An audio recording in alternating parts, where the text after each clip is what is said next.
Australia's attitude towards the Vietnam War. The Vietnam War was the most diverse war in Australia that both men and women were involved in.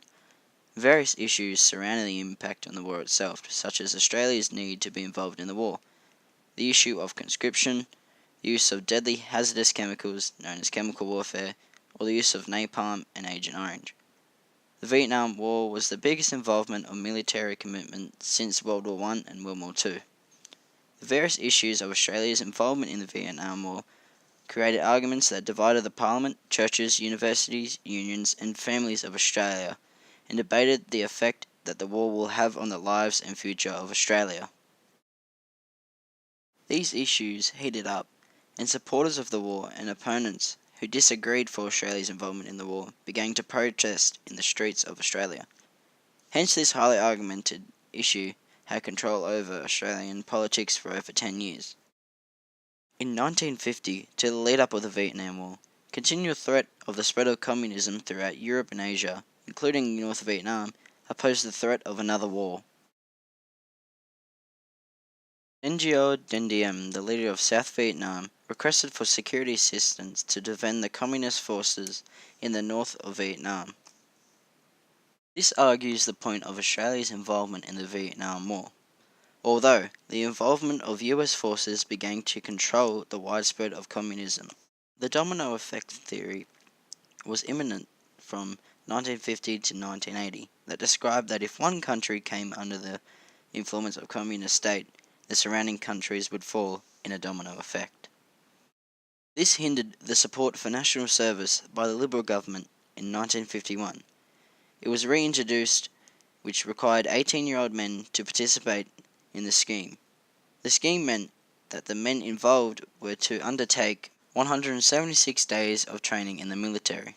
The National Service Scheme was criticised as irrelevant to the modern needs of defence in Australia, where skill was more important than numbers, although in 1959 the scheme was abandoned because of the lack of finances. In 1964, the National Service Scheme was reintroduced again. The Liberal government introduced new powers that enabled them to send servicemen overseas. Although Australian forces were already involved in the war in Vietnam, the federal executive government increased the Australian Army to 40,000 people. That was in order to reach overseas commitments. This leads to the conscription debate, where males aged 18 to 20 were required to register with the Department of Labour and National Service. Men were selected at random through a birthday ballot, or known as the lottery of death. The birthday ballot randomly selected the date of birth and required men who were chosen to attend national service from 1965 to 1972.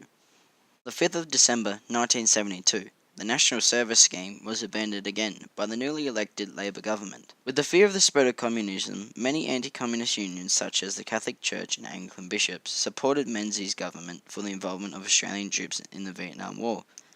Although a large majority of the Australian society did not support the idea of sending conscripts to fight in the war. With the increase in the people not supporting the government's decision to support South Vietnam against the North, started the beginning of the anti-war and Moratorium movements.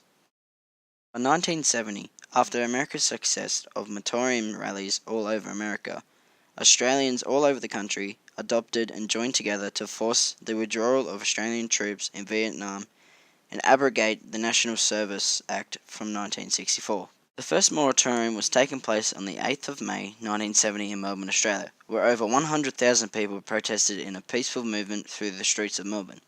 There were two other moratorium movements in September 1970 and in June 1971, before the lead-up of the 1972 federal election.